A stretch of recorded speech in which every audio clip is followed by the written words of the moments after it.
याच शासन निर्णयाला ओबीसी समाजातल्या विविध संघटनांकडनं किंवा नेत्यांकडनं विरोध व्हायला सुरुवात झाली आणि हे सगळं प्रकरण जे आहे ते नेते तर मांडतच होते पत्रकार परिषदांमार्फत, पण त्याच सोबतच कोर्टात जाऊन सुद्धा पोहोचलेलं होतं।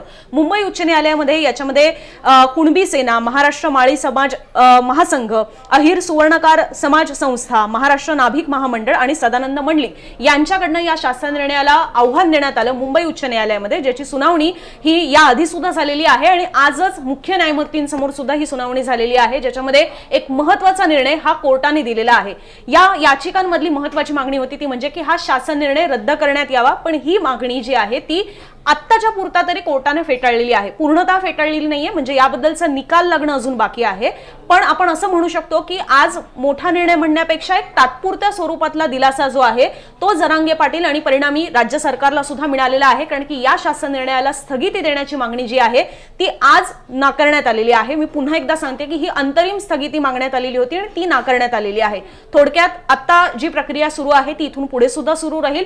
या प्रकरणाचा निकाल लागणं अजून बाकी आहे, पण ह्याला जी अंतरिम स्थगिती देण्याची मागणी होती ती या कारणास्तव होती कारण की महाराष्ट्रात आता थोड्या काही कालावधीमध्ये स्थानिक स्वराज्य संस्थांच्या निवडणुका लागणार आहेत आणि या निवडणुकांमध्ये अपात्र मराठ्यांना सुद्धा ओबीसी मध्ये लाभ मिळू शकतो, कारण की आपल्याला कल्पना आहे की या निवडणुकांमध्ये ओबीसींसाठी सुद्धा काही राखीव जागा असतात, नगराध्यक्षांसाठी या सगळ्या आरक्षण सोडती सुद्धा कालच जाहीर झालेले आहेत, आपण पाहिलेलं होतं, ज्याच्यामध्ये ओबीसींसाठी ते आरक्षण असतं।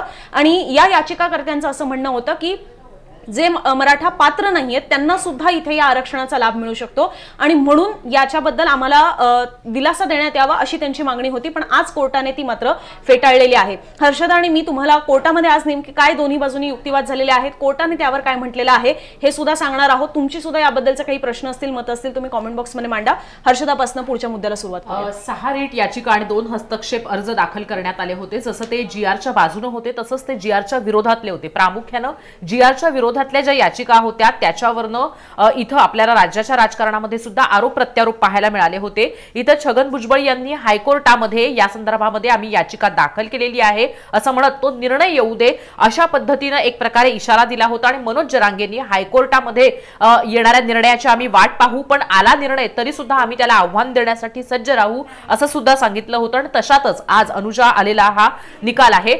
सगळ्यात महत्त्वाची गोष्ट आहे ती म्हणजे हायकोर्टामध्ये जेव्हा आर्ग्युमेंट झाली होती, अगदी काल सुद्धा आपण सांगितलं पाहिजे की या याचिकांच्या संदर्भामध्ये हायकोर्टानं एक गोष्ट सांगितली होती, जेवढ्या याचिका या संदर्भातल्या आहेत तेवढ्या सगळ्या याचिका या व्यवस्थित मांडून इथं हायकोर्टासमोर आणल्या पाहिजेत। काल सुनावणीच्या वेळेस हायकोर्टानं अशा पद्धतीनं अगदी सज्जड दम दिला आणि त्यानंतर या सगळ्या याचिकांवर एकाच वेळेस सुनावणी आपण घेऊ असं सुद्धा काल हायकोर्टानं सांगितलं होतं आणि त्यानुसार आज ही जी सुनावणी आहे ती सुरू झाली होती आणि जसं अनुजानं आपल्याला सांगितलं त्याप्रमाणे तात्पुरता दिलासा मनोज जरांगेंना मिळाला आणि काहीसा हा धक्का जे छगन भुजबळ किंवा छगन भुजबळांबरोबरचे जे इतर जण आहेत ज्यांनी या हैदराबाद गॅझेटच्या अनुषंगाने जो जीआर सरकारकडनं काढण्यात आला होता त्याला आव्हान दिलेलं आहे त्यांना बसलेलं आहे। कशा पद्धतीने नेमका हायकोर्टामध्ये काय झालेलं आहे याच्याबद्दलचे आपण काही अपडेट्स जाणून घेणार आहोत। विशेषत्वाने युक्तिवाद समजून घेणं गरजेचं आहे।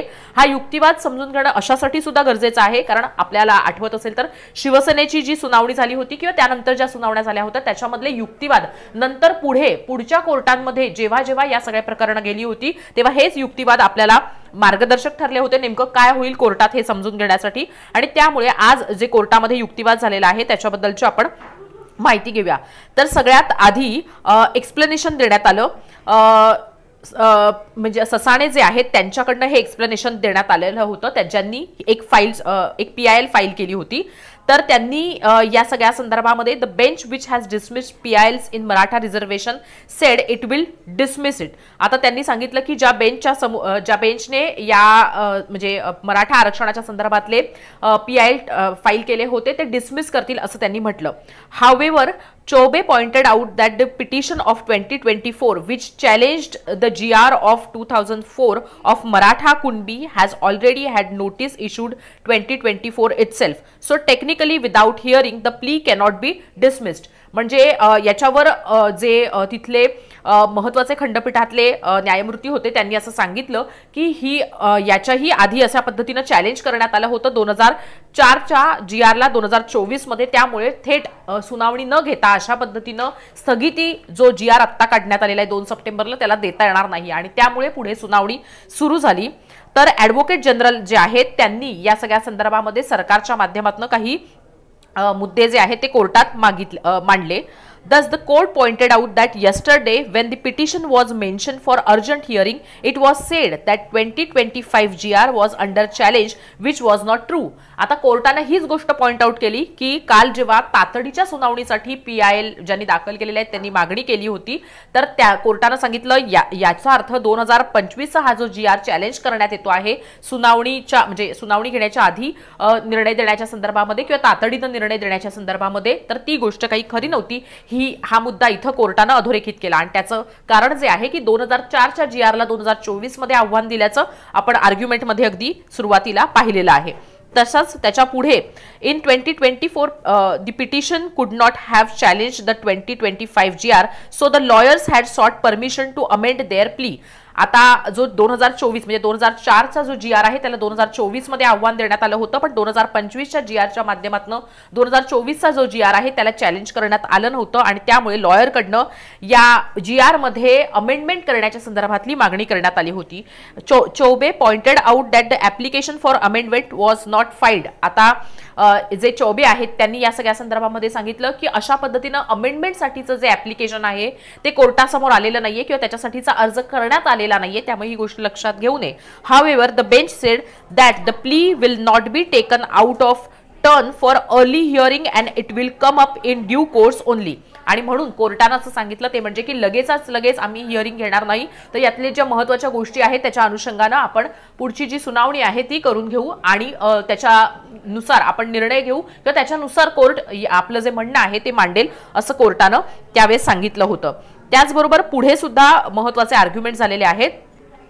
Advocate Venkatesh Daund for Maharashtra माळी समाज म्हणजे महाराष्ट्र माळी समाजसाठी जे व्यंकटेश दोंड आहेत त्यांनी या सगळ्याच्या संदर्भामध्ये म्हणजे या सगळ्या गोष्टी the challenge is pretty narrow. It is to the GR Maratha as a community seeking OBC status.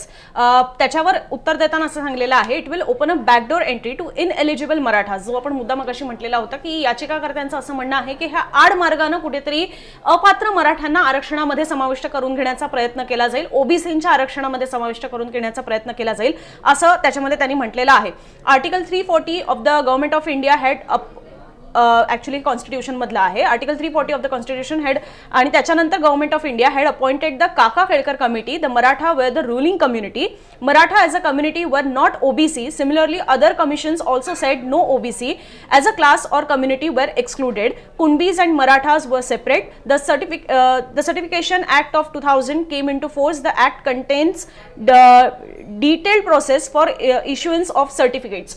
याच्यामध्ये त्यांनी असं सांगितलेलं आहे की काका केळकर कमिटी असेल किंवा इतर नंतर सुद्धा काही आलेले आयोग, कमिशन्सचा इथे उल्लेख करण्यात आलेला आहे, आलेले आयोग की ज्यांनी हे सांगितलेलं आहे की मराठा आणि कुणबी हे वेगळे आहेत. Kunbis and Marathas were separate. या दोन्ही वेगवेगळे समाज आहेत, या एकच आयडेंटिटी नाहीयेत असं सांगण्यात आलेलं आहे. The Maratha were the ruling community. Maratha हे एक प्रकारे राज्य करणाऱ्या समाज आहे, म्हणजे ते जास्त त्यांचे जास्त नेते राहिलेले आहेत, राजकारणात त्यांचं एक प्रकारे वजन राहिलेलं आहे असं काका केळकर कम्युनिटीकडनं सुद्धा समितीकडनं सुद्धा हे सांगण्यात आलेलं होतं की मराठा ही एक रुलिंग कम्युनिटी राहिलेली आहे, त्यांनी राज्य केलेलं आहे, त्यामुळे ते मागास कसे काय असू शकतात हा एक प्रकारे त्याच्यातनं प्रश्न उपस्थित करण्यात आलेला आहे आणि हाही युक्तिवाद त्याच्यामध्ये करण्यात आला. इतकंच नाही तर त्यांनी सांगितलेलं आहे की the certification act of 2000 came into force. This act contains detailed process for issuance of certificates. Certificate एखाद्या जातीला एखादं प्रमाणपत्र जर इश्यू करायचं असेल, द्यायचं असेल तर त्याबद्दलची सुद्धा जी प्रक्रिया आहे ती त्या 2000 साली आलेल्या ऍक्टमध्ये सविस्तररित्या मांडण्यात आलेली आहे असंही त्याच्यामध्ये सांगण्यात आलेलं आहे. धोंड यांनी पुढे म्हटलेलं आहे की what your caste is whether you are entitled or not is already enshrined in state legislation which adequately has filtration process. त्यांनी अगेन हाच परत एकदा मुद्दा आहे की त्याच्यामध्ये ऑलरेडी ती सगळी प्रक्रिया ठेवण्यात आलेली आहे. फिल्टर कशा पद्धतीने, कुठे ती कशा पद्धतीने छाननी करावी याचा सुद्धा त्याच्यामध्ये उल्लेख करण्यात आलेला आहे असंही त्यांनी सांगितलेलं आहे. एक त्यातला महत्त्वाचा उल्लेख आहे तो म्हणजे की कोर्टामध्ये आज जी सुनावणी झालेली आहे ती मुख्य न्यायमूर्ती चंद्रशेखर आणि दुसरे न्यायमूर्ती अंकद म्हणून जे आहेत त्या दोन न्यायमूर्तींसमोर झालेली ही सुनावणी आहे, ज्याच्यामध्ये कोर्टाने हा प्रश्न विचारला विचारला की हु इज द मराठा, मराठा म्हणजे नेमके आहेत कोण. Everyone in Maharashtra is Maratha, महाराष्ट्रातले सगळेच जण हे मराठा आहेत असा कोर्टाने एक प्रकारे त्याच्यामध्ये म्हटलं. Who falls in the Maratha community, ज्याच्यावर धोंड यांनी सांगितलं की no, that is Marathi, Maratha is the rural community. हा कुठेतरी एक प्रकारे संभ्रम झालेला पाहायला मिळाला, कारण की ते कोर्टानेच हा प्रश्न विचारलेला आहे की महाराष्ट्रातले सगळेच मराठा आहेत का, आणि ते सगळे मराठा समाजामध्येच त्यांचा समावेश होतो का. पण ज्याच्यावर धोंड जे आहेत, जे इथे याचिकाकर्त्यांचे वकील होते, त्यांनी हे सांगितलेलं आहे की नाही, याच्यामध्ये कुठेतरी गोंधळ होतोय. मराठी बोलणारे महाराष्ट्रातले आहेत, म्हणजे महाराष्ट्रातली जी लोक आहेत ती मराठी म्हणून ओळखली जातात, आणि मराठा हा समाज एक वेगळा आहे जो रूलर राहिलेला आहे, ज्यांनी राज्य केलेलं आहे. हा फरक त्याच्यामध्ये समजावून सांगण्यात आलेला आहे. Even though you are not strictly eligible, a whole lot of people who are ineligible will become under the GR. त्यांनी हे परत एकदा इथे अधोरेखित करण्याचा प्रयत्न केलेला आहे, किंवा तो पुन्हा मुद्दा इथे कोर्टासमोर आणलेला आहे की जे अपात्र आहेत त्यांना सुद्धा, पात्र नसताना सुद्धा ह्या शासन निर्णयामुळे ओबीसी मध्ये त्यांचा समावेश हा केला जाऊ शकतो. Petitioner have no objection to the Maratha Kunbi Maratha, let them be included, but Maratha per se in OBC has always been negative. त्यांनी परत सांगितलेलं आहे की जे मराठा कुणबी आहेत, जे कुणबी मराठा आहेत, त्यांना जर याच्यामध्ये ओबीसीमध्ये त्यांचा समावेश होत असेल, त्यांना आरक्षणाचा लाभ मिळत असेल, तर त्याच्याबद्दल आमचं कुठलं ऑब्जेक्शन नाहीये. पण एक प्रकारे हे सरसकट मराठा जर समाविष्ट होत असतील तर त्यावर आमचं ऑब्जेक्शन आहे, असंही त्यांनी याच्यामध्ये सांगितलेलं आहे. एक आणखीन मुद्दा जो मगाशी निवडणुकांच्या अनुषंगाने बोलण्यात आलेला होता तो असा की त्यांनी इथे कोर्टामध्ये असं सांगण्यात आलेलं होतं, एक आर्ग्युमेंट हे इंटरिम रिलीफ मागताना, की Maharashtra are soon to take place and the otherwise ineligible persons may take advantage of the GR and get a certificate to contest from seats meant for reserved categories. हाही मुद्दा इथे याचिकाकर्त्यांच्या वकिलांनी मांडला की महाराष्ट्रात थोड्याच दिवसांमध्ये स्थानिक स्वराज्य संस्थांच्या निवडणुका होणार आहेत, आणि जर हा GR नुसार पुढेही प्रक्रिया किंवा हे प्रमाणपत्र देण्याचं काम सुरूच राहिलं तर जे अपात्र मराठा आहेत त्यांना सुद्धा आता जे आरक्षित ठेवण्यात आलेले आहेत जागा, त्याचा लाभ हा त्यांना मिळू शकतो. म्हणजे परिणामी जे ऍक्च्युअल ओबीसी आहेत ते त्याच्यापासून वंचित राहतील, आणि जे मराठा नव्यानं ओबीसीमध्ये समाविष्ट केले जातील, जे कदाचित अपात्र असू शकतात, त्यांना सुद्धा या एका शासन निर्णयामुळे त्या आरक्षित जागांचा फायदा मिळू शकतो, असं त्यांनी त्याच्यामध्ये सांगितलेलं आहे. याचिकाकर्त्यांच्या वकिलांनी हा कोर्टामध्ये मुद्दा मांडलेला आहे. तर या सगळ्याच्या संदर्भामध्ये बोलत असताना खरं तर मराठा याच्यावरनं हा जो झालेला आर्ग्युमेंट आहे ते अत्यंत महत्त्वाचं ठरू शकतं. इथून पुढे सुद्धा कोर्टाने ही गोष्ट समजून घेतली की नेमकं याच्यामध्ये इश्यू काय आहे, किंवा नेमकं याच्यामधलं म्हणजे कशा पद्धतीने हा वाद असू शकतो. कुणबी आणि मराठा हे वेगळे आहेत का, हे बेसिकली कोर्टानं समजून घेतलेलं आहे. अर्थात जातीच्या अनुषंगानं ह्या महत्त्वाच्या गोष्टी आहेत, आणि हाच मुद्दा जर आपण पाहिलं तर ज्या याचिकाकर्त्यांनी आक्षेप घेतलेला आहे त्यांचा सुद्धा आहे. GRच्या नुसार मराठांना कुणबी प्रमाणपत्र देण्याच्या संदर्भातली नोंद सोय जी आहे ती सरकारनं केलेली आहे, आणि त्याच्यावरच आक्षेप हा आहे जे याचिकाकर्ते आहेत त्यांचा, किंवा जे ओबीसी समाजातनं येतात त्यांचा, आणि त्या दृष्टीनं सुद्धा हे आर्ग्युमेंट अत्यंत महत्त्वाचं ठरू शकतं. दरम्यान या सगळ्याच्या संदर्भामध्ये आणखीन काही महत्त्वाचे आर्ग्युमेंट्स जे आहेत ते आपल्याला समजून घ्यायचे आहेत. त्यातला एक आणखीन महत्त्वाचा आर्ग्युमेंट आहे तो म्हणजे की जसं धोंड यांनी मराठा समाजाच्या संदर्भामध्ये सांगितलेलं आहे तशाच पद्धतीनं अंतुरकर जे आहेत त्यांनी या सगळ्यामध्ये असं म्हटलंय, when the procedure is prescribed then you can't come out with a GR prescription. त्यांनी सांगितलं की जेव्हा एखादी गोष्टीचा प्रोसिजर सांगितलेला आहे तर तुम्ही त्याच्या संदर्भामध्ये GR नाही काढू शकतात. आणि त्यांनी please see 18 power to make the rule, म्हणजे या सगळ्या संदर्भामधला जो रूल आहे त्याच्याबद्दलची त्यांनी आठवण करून दिली आहे. This phrase subject to previous publication make rule, every rule has to be presented before the legislature, but what is done is instead of following this procedure they invoke article 162. म्हणजे या 18च्या rule नुसार लेजिस्लेचरच्या समोर या गोष्टी आणल्या पाहिजेत, पण तसं न करता 162 कलमानुसार त्यांनी थेटच या संदर्भातला निर्णय घेतलेला आहे. अर्थात याच्याबद्दलचा आक्षेप हा या आधी सुद्धा ओबीसी समुदायातल्या नेत्यांनी घेतला होता, तसाच आक्षेप तिथं आपल्याला कोर्टामध्ये सुद्धा झाल्याचं पाहायला मिळत आहे. The publication of draft informing public likely to be impacted consider objections and suggestions all that the use of article 162 was to ensure that the procedure is done away with any bypass the legislature. आता या सगळ्यामध्ये जे आर्टिकलच्या अनुषंगाने अर्थात कोर्टाच्या मध्ये झालेलं हे आर्ग्युमेंट आहे की कुठल्या तरी पद्धतीनं लेजिस्लेचरला बायपास करून हा बद्दलचा निर्णय घेण्यात आलेला आहे का, तर याबद्दल जर आपण पाहिलं तर आर्ग्युमेंट करत असतानाच हा मुद्दा समोर येणं अत्यंत महत्त्वाचं आहे. खरं तर अशा पद्धतीचा निर्णय हा सरकारकडनं घेतला जाऊ शकतो, त्याला नंतर चॅलेंज विधिमंडळामध्ये सुद्धा करता येऊ शकतं. If mandatory provision is not followed but taking article 162 route is wrong.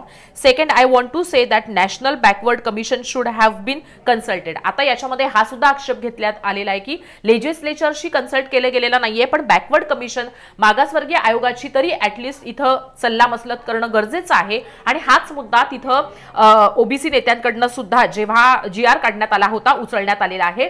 आता पुन्हा हायकोर्टासमोर हे सगळे मुद्दे ठेवलेले आहेत. जसं अगदी सुरुवातीला मी आणि अनुजाने सांगितलं त्याप्रमाणे की हे जे मुद्दे आहेत ते पुढे आर्ग्युमेंटसाठी अत्यंत महत्त्वाचे ठरणार आहेत. हेच मुद्दे आपल्याला म्हणजे जो निर्णय येईल त्याच्यानंतर ओबीसी नेत्यांकडनं जी PIL किंवा ज्या काही याचिका दाखल केल्या जातील किंवा मग याच्या संदर्भामध्ये आर्ग्युमेंट करण्यासाठी सुद्धा वापरण्यात येतील. 2 नियम आपण पाहिलेले आहेत. पण दरम्यान जसं मगाशी अनुजानं सांगितलं त्याप्रमाणे कोर्टानं या सगळ्या संदर्भामध्ये अंतरिम स्थगिती देण्यासाठी तरी नकार दिलेला आहे. आणि याच अनुषंगाने जे ससाणे आहेत, अगदी थोड्या वेळापूर्वी आपण त्या वकिलांचा उल्लेख केला होता. आपण प्रतिक्रियांवर जाण्यापूर्वी आणखी 2 युक्तिवाद अधोरेखित करायचे आहेत. म्हणजे की या आधीच्या कमिशन्सनी सुद्धा काय म्हटलेलं आहे आणि खास करून नारायण राणे समितीचा सुद्धा त्याच्यामध्ये उल्लेख करण्यात आलेला आहे. धोंड यांनी म्हटलेलं आहे की Dhond takes the court to the rules that define who can get OBC certificate. The Vigilance Committee and who is a relative is promulgated through the rules. आता त्याच्यामध्ये त्यांनी हे सांगितलेलं आहे की कोणाला ओबीसीची प्रमाणपत्र, जात प्रमाणपत्र जी आहेत ती दिली जाऊ शकतात. याबद्दल विजिलन्स कमिटी जी असते ती vigilance committee and who is relative is promulgated through the rules, कोण नातेवाईक आहेत वगैरे या सगळ्या गोष्टींची सुद्धा एक नियमावली असणं अपेक्षित आहे.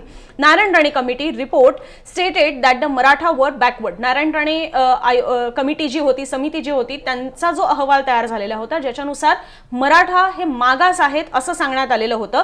The recommendation was not for OBC but as a separate caste.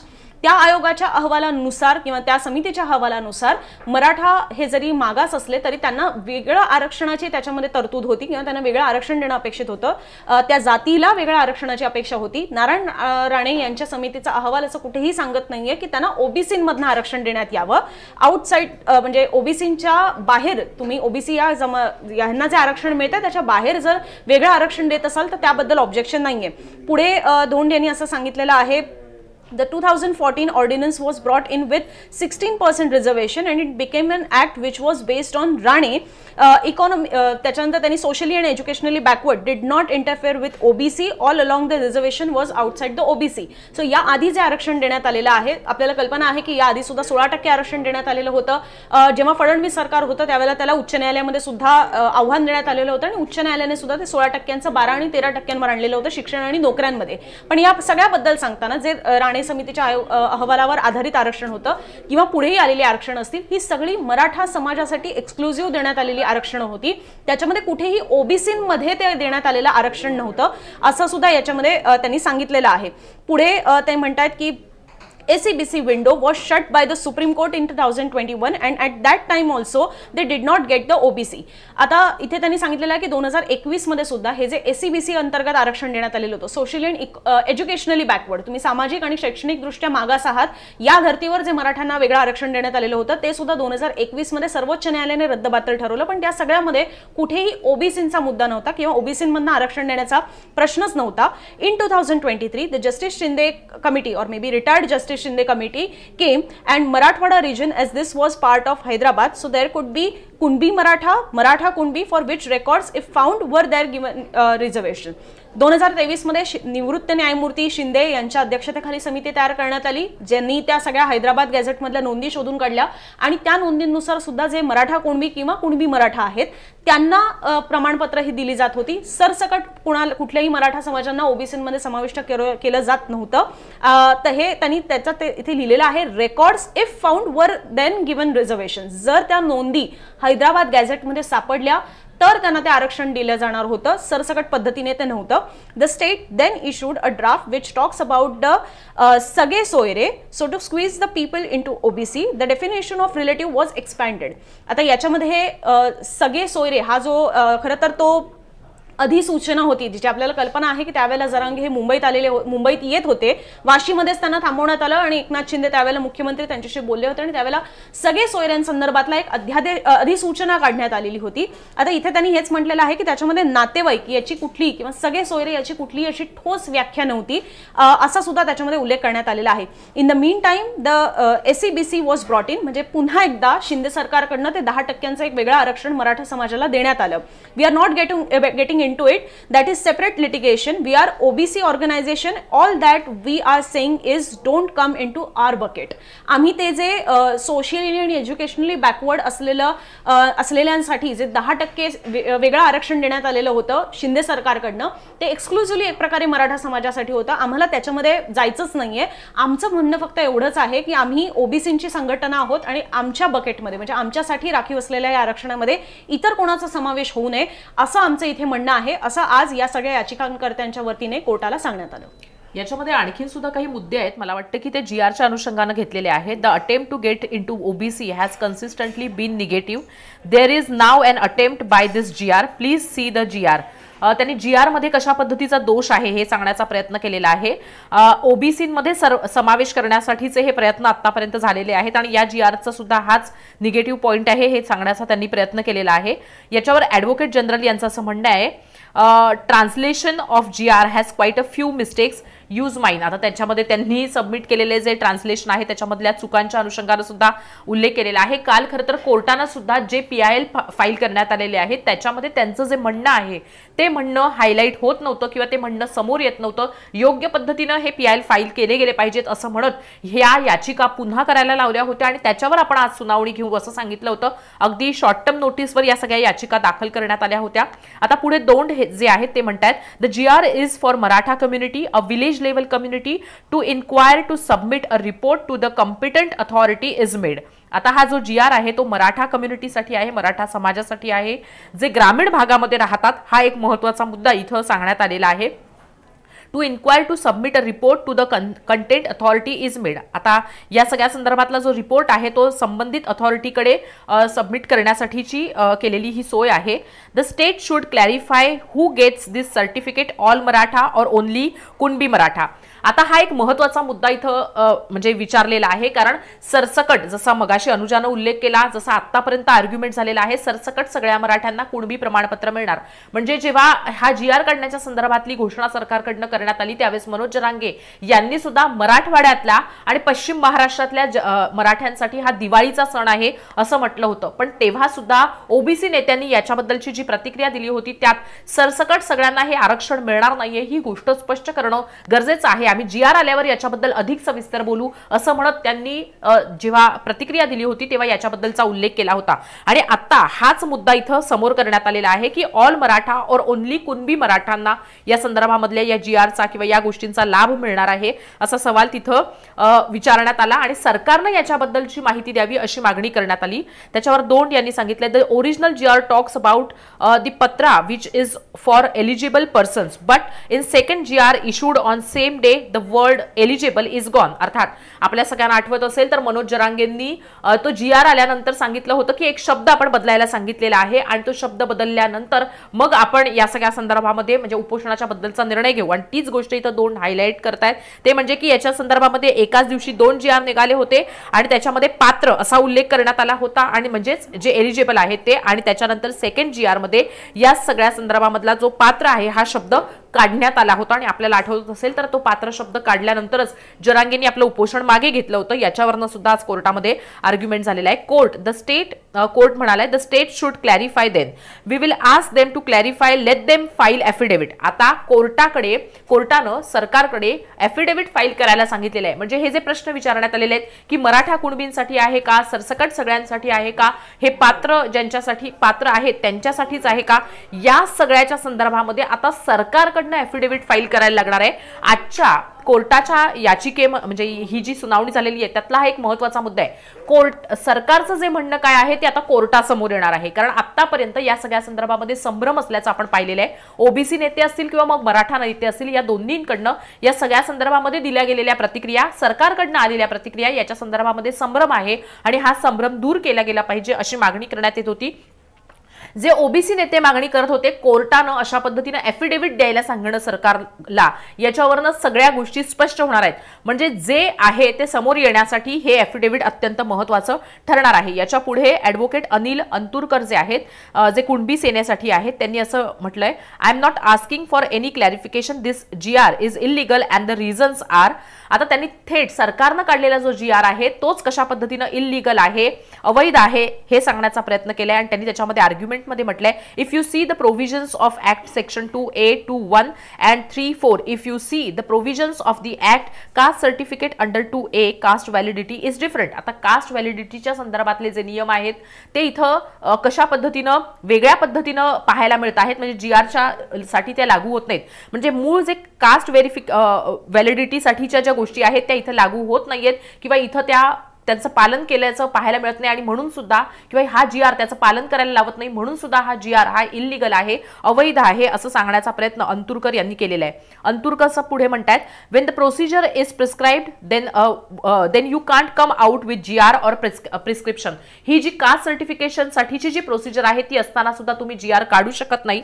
हा मुद्दा अंतुरकर यांनी पुन्हा तिथं मांडलेला आहे. एकंदरीतच जर आपण पाहिलं तर या सगळ्या संदर्भामध्ये GR कसा इलिगल आहे हे सांगण्यावरचा भर अंतुरकर यांनी दिला होता. आणि पॉलिसी डिसिजनच्या संदर्भामध्ये लीगली जर विचार केला गेला तर मग जे आमदार आहेत किंवा लेजिस्लेचर आहे त्यांच्याकडनं या संदर्भातला निर्णय घेतला गेला पाहिजे. पण बॅकवर्ड कमिटीकडे पण गेलं नाही, लेजिस्लेचरकडे पण गेलं नाही, हे सगळं डावलून काढलेला हा GR आहे. आणि त्यामुळे हा जो GR आहे तो कशा पद्धतीने इलिगल आहे हे सांगण्याचा प्रयत्न या कोर्टामध्ये आज करण्यात आला होता. अर्थात जर आपण पाहिलं तर ज्या याचिका दाखल करण्यात आलेल्या आहेत या GRच्या विरोधामध्ये, त्यांचं म्हणणंच हे आहे की हा GRच चुकीच्या पद्धतीने काढण्यात आलेला आहे, हा GR लागू होऊ शकत नाही आणि म्हणून थेट GRला चॅलेंज देण्यात आलेला आहे. अर्थात हैदराबाद गॅझेटचा आधार घेत हा GR काढण्याचं सरकारकडनं सांगितलं गेलं असलं तरी सुद्धा एक प्रकारे GR इलिगल आहे, कारण आधी असलेल्या तरतुदी आणि या संदर्भातल्या ज्या सोयी किंवा जी कलम कायदे आहेत त्यालाच छेद देणारा हा GR आहे, हे सांगण्यावरचा भर आज कोर्टामध्ये झाला होता.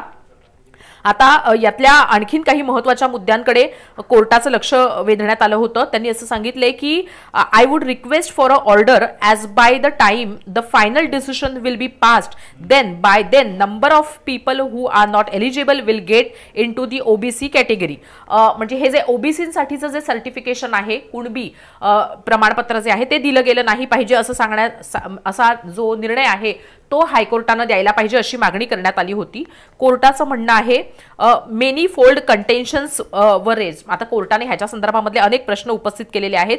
Senior counsels refer to many list of dates and submitted that the Kaka Kelkar commission, BD Deshmukh committee, Mandal commission and this court in a few case clearly made a distinction between Marathas and Kunbis and commissions committees observed that the Marathas are not falling. आता ह्या सगळ्या संदर्भामध्ये आतापर्यंतचे जे reports आलेले आहेत त्याच्यामध्ये मराठा हे सगळे या प्रक्रियेमध्ये येतात का किंवा या अंतर्गत येतात का याच्याबद्दलची एक ऑब्झर्वेशन आहे, त्याचा विचार करण्यात आला. पण मराठा ज्याच्यामध्ये येत नाहीत असं इथं लक्षात आलं. द रेफर टू जसं मगाशी अनुजानं सांगितलं या सगळ्या संदर्भामध्ये नारायण राणेंची जी कमिटी आहे त्याच्याबद्दलचा उल्लेख करण्यात आला. त्याच्यानंतर 2 GR जे आहेत त्याच्याबद्दलचा उल्लेख करण्यात आला. एकंदरीतच जर आपण पाहिलं तर हा GR काढण्यामागची जी पार्श्वभूमी आहे ती इथं आजच्या कोर्टाच्या सुनावणीमध्ये लक्षात आलेली आहे आणि याला आधार काय हे सुद्धा तपासून बघण्यात आलेला आहे आणि त्याच्याच अनुषंगाने पुढचे आर्ग्युमेंट सुद्धा झाल्याचं आपल्याला पाहायला मिळतंय. अंतुरकर यांनी याच्यामध्ये काही आणखीन प्रोव्हिजन्सचा उल्लेख केलेला आहे, आणखीन काही मुद्द्यांचा उल्लेख केलेला आहे. त्यांनी असं म्हटलेलं आहे, if mandatory provision is not followed but taking article 162 route is wrong. 162 article म्हणजे बेसिकली की राज्य सरकारनं सुद्धा किंवा राज्याला सुद्धा काही कायदे करण्याचे अधिकार आहेत.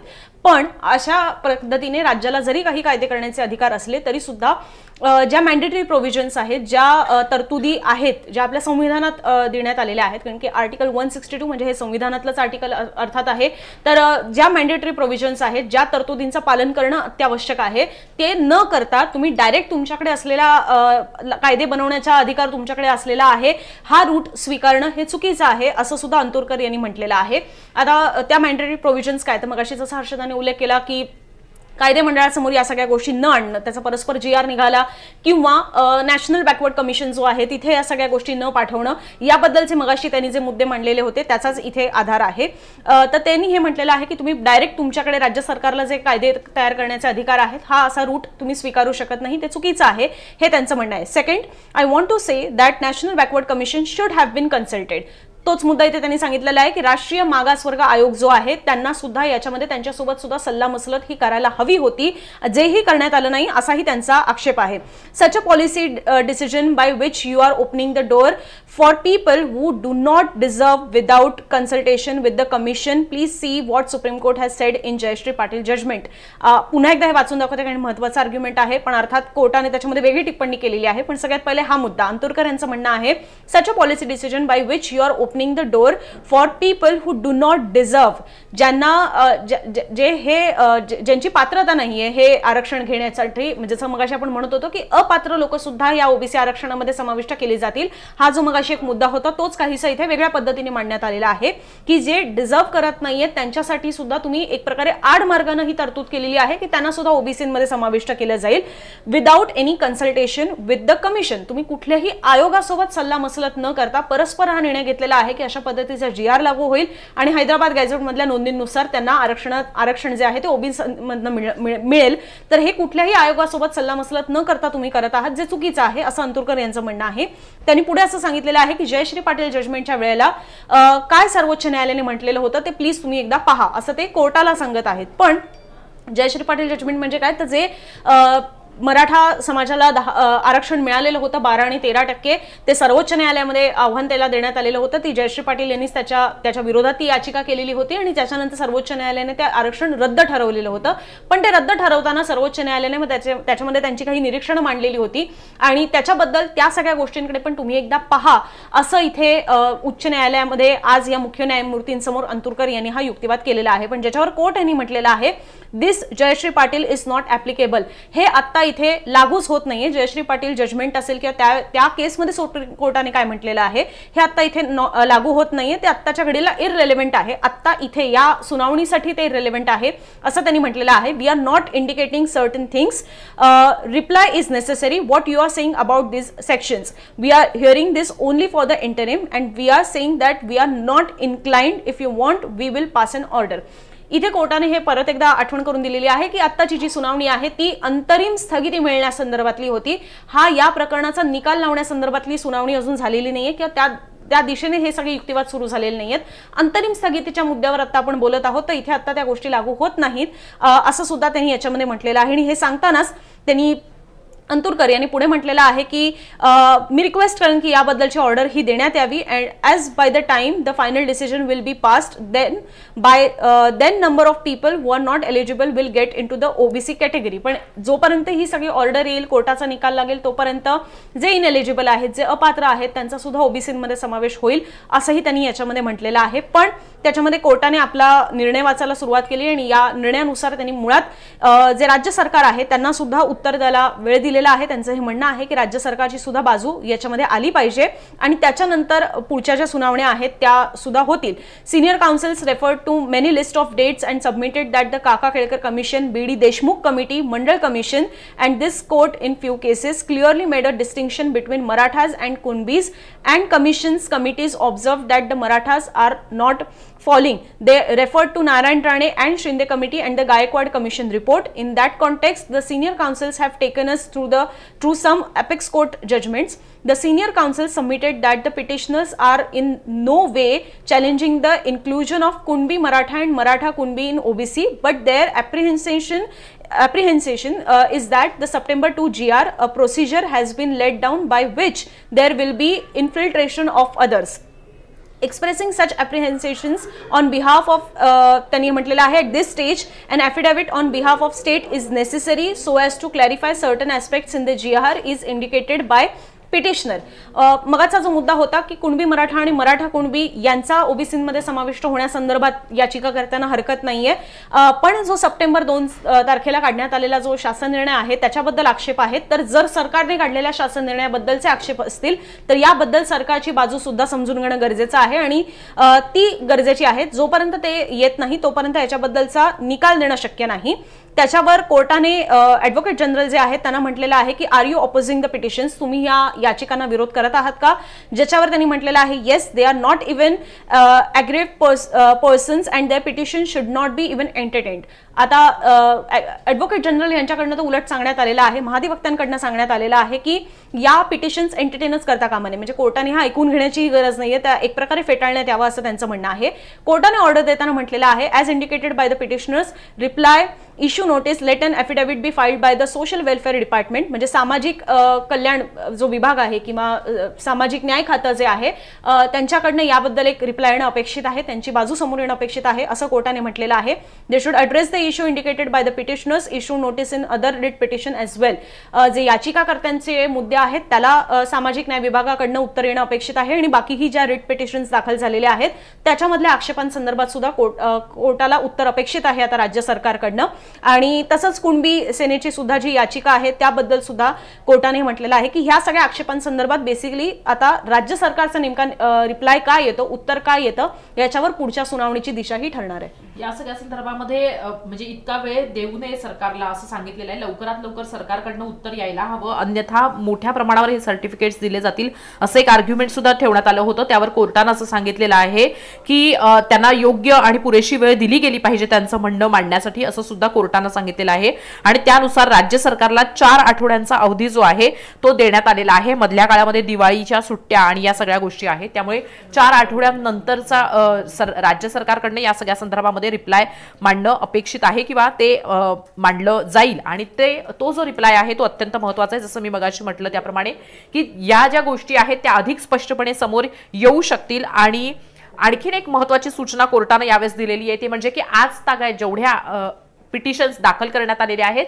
त्याच आणि त्यांच्यावरच जे आहे आर्ग्युमेंट किंवा त्याच सुनावणीसाठी येतील किंवा त्यांनाच ऐकण्यात येईल, इतर कुणालाही आणखीन आता परवानगी देण्यात येणार नाही. या सगळ्या संदर्भामध्ये आक्षेप घेणाऱ्या किंवा बाजूच्या ज्या पिटिशन्स आहेत त्या टाकण्यासाठी हा सुद्धा एक महत्त्वाचा उल्लेख कोर्टानं केलेला आहे. दरम्यान जे वकील आहेत ससाणे यांनी या सगळ्या म्हणजे आर्ग्युमेंट्स नंतर कोर्टाच्या अंतरिम स्थगित निर्णयानंतर जो आहे निकाल दिलेला स्वतःचं म्हणणं मांडलेलं आहे. या सगळ्यामध्ये आणखीन एक गोष्ट स्पष्ट होते अनुजा, ती म्हणजे की ओबीसी आरक्षण आणि मराठा आरक्षणाच्या अनुषंगानं राज्यामध्ये जो काही मधल्या काळामध्ये गोंधळ झाला होता तर तो जो गोंधळ आहे तो अत्यंत आपण म्हणूयात की त्याच्या अनुषंगानं आजची ही सुनावणी महत्त्वाची आहे. इथं आरोप प्रत्यारोप होत राहणार त्याऐवजी महत्त्वाचे जे निर्णय आहेत किंवा महत्त्वाच्या ज्या गोष्टी आहेत त्या समोर येणं गरजेचं आहे आणि मला वाटतं की राज्य सरकारचं जे ॲफिडेव्हिट आहे त्याच्या अनुषंगानं ते समोर येतील किंवा त्याच्यामुळे लोकांसमोर येतील आणि नेमकं सरकारचं यामागची भूमिका काय किंवा सरकारनं कुठल्या रूलच्या अंडर या सगळ्या गोष्टी केलेल्या आहेत ही गोष्ट अधिक स्पष्ट होऊ शकेल.